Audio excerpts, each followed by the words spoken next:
Welcome to Forever, man. Let's go. Welcome everyone to the new episode of the conference call. I'm Vero Boquete, AC Milan player, and today I have a Nordic guest, midfielder from Cardiff and Denmark, Jens Johnson. In your beginning, when you were a child, you always choose football, or you practice also other sports?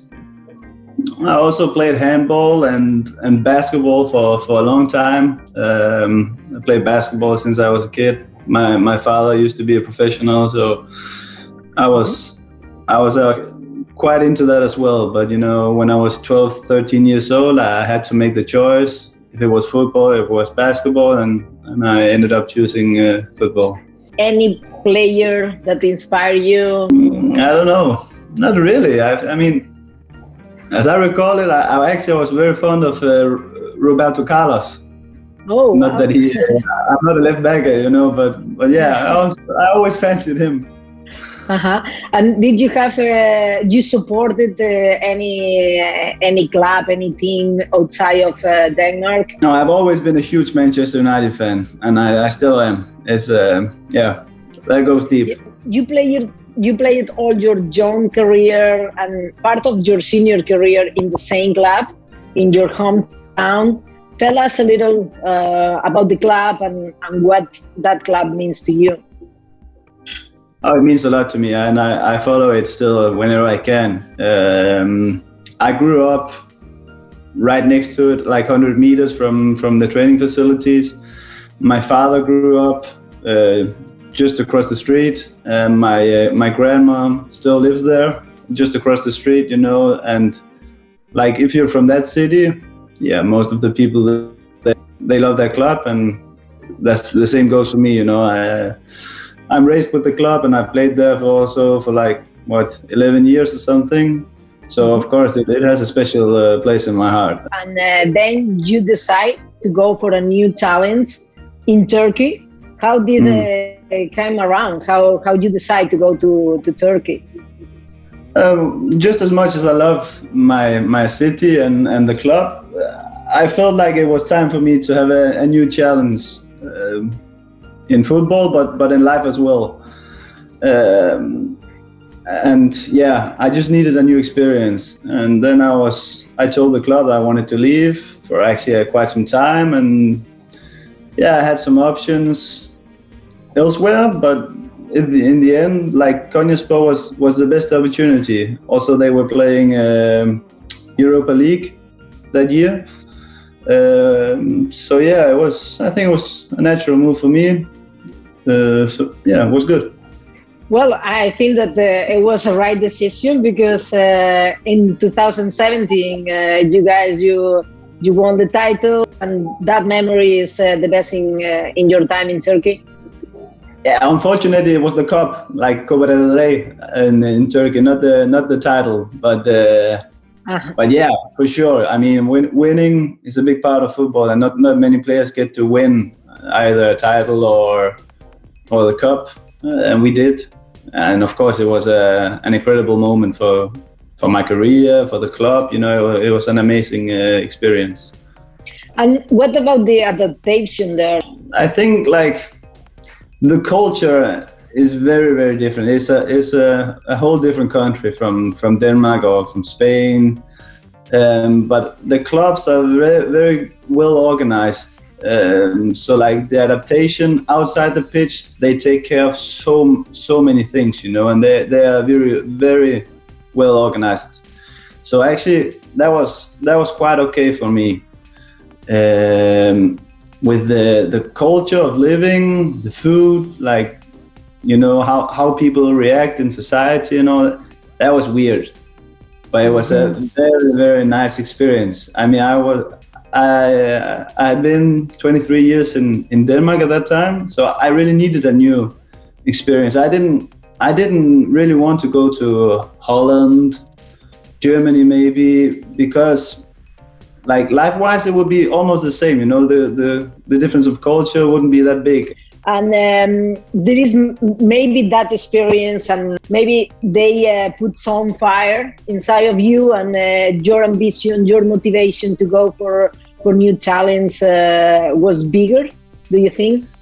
Yeah, definitely. I mean, when you go abroad, I guess you know it yourself as well. You know, you're alone, you're isolated, you are, like, speaking roughly, your only friend is yourself. You know, so you get to learn how to survive on and off the pitch, and I mean, yeah, you become more selfish, I guess. But you know, that's how you come through in this world of football also. So yeah, it gave me a lot. As a person and as a footballer as well, you know. So yeah, I'm sure if I didn't do that, I wouldn't be here in La Liga now. Yeah, and then in 2020, you signed for Cadiz. Did you have some information about Cadiz, or you didn't knew at all? No, I never heard of either city or the club. You know, I never heard of it. But you know, given it was Spain and La Liga, you know, it was a no-brainer for me. So yeah, I didn't even have to do that much research about it. But you know, I could see obviously it was in the south of Spain, so what's not to like, you know? But yeah, I didn't know anything about it. And now, how happy you are about playing in La Liga? Are you really enjoying playing in this style of football, in this championship? Is the dream of every child in the world almost, you know, and for me as well. And to be here now is absolutely amazing, you know. I also needed a new change after 4 years in Turkey, and especially outside of football, you know, in life, and I got that now. You know, the culture here is more from what I'm used to in Denmark, and the life here in Cadiz it's absolutely amazing, you know, the weather, the food, everything, you know, there's nothing to complain about here. I'm so happy here, and yeah. What Jens Johnson give to Cadiz? Actually, I think like my main character is like I can adapt into like we have a very special and direct form of playing, you know, and I've adapted to that. In Turkey, we were a little more. I played with a team that was a little more about possession, you know, which I adapted to there. You know, I think that's one of my main strengths. You know, I can adapt to the teams, and then I always give my 100%, or at least I try to. So yeah.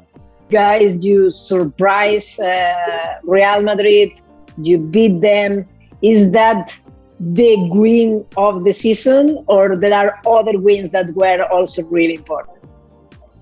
Well, I mean, depending on who you support, then beating Real Madrid or Barcelona, you know, for me it's the same. It was nice. The win is always nice. Yeah, definitely.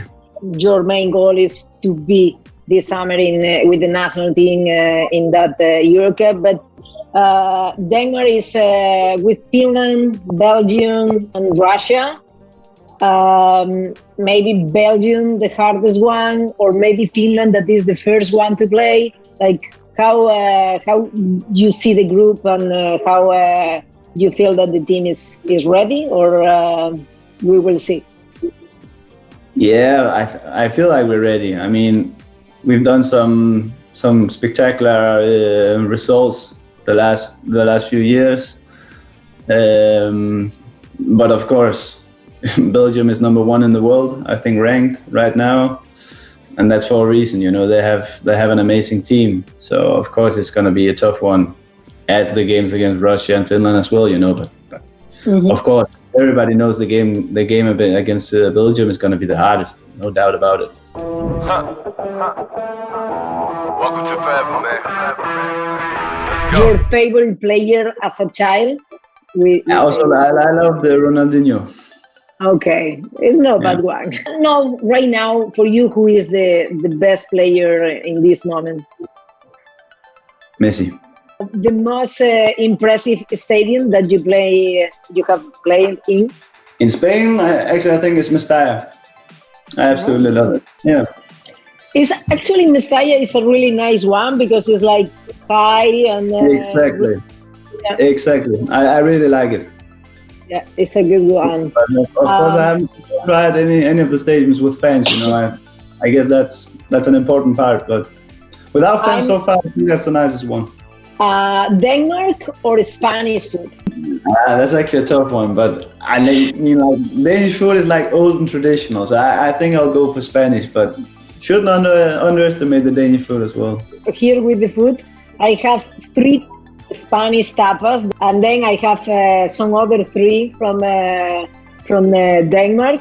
So we see which one you prefer. So Okay. from Spanish, I have pescadito frito, tortillas de camarones, gambas al ajillo. From Denmark, I have smørrebrød, frikadeller. Yeah. Seal. No, that's an easy one because the only thing I like from the Danish one there is the frikadelle. So the other Okay. ones I don't like. So that's an easy one. That's the Spanish ones. The last one, you are more of video games, cars, or poker, or none. Maybe you don't like. I would say none actually. That's great. That's all. Thank you. Thanks for your time, and good luck with the end of the season. Thank you. You too. Thank you.